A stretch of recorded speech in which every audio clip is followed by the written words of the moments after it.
சாமிக்கு கற்பூரம் ஏற்றுவது ஏன்? இது செய்யும்போது வரும் பலன்கள்.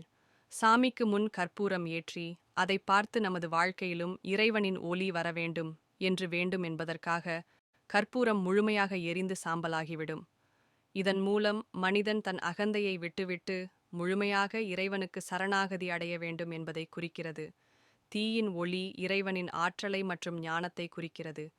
தீயின் மூலம் நமது மனதில் இருக்கும் தீமை மற்றும் அறியாமை நீங்க வேண்டும் என்பதை குறிக்கிறது.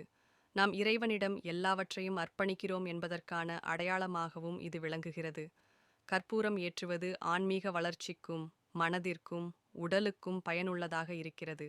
இது பக்தியில் ஒரு அழகான அங்கமாக விளங்குகிறது. சாமிக்கு கற்பூரம் ஏற்றுவது ஏன்? இது செய்யும்போது வரும் பலன்கள்.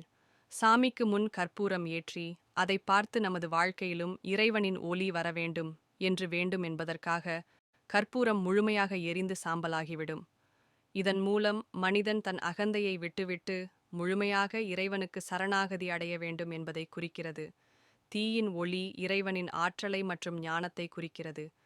தீயின் மூலம் நமது மனதில் இருக்கும் தீமை மற்றும் அறியாமை நீங்க வேண்டும் என்பதை குறிக்கிறது. நாம் இறைவனிடம் எல்லாவற்றையும் அர்ப்பணிக்கிறோம் என்பதற்கான அடையாளமாகவும் இது விளங்குகிறது.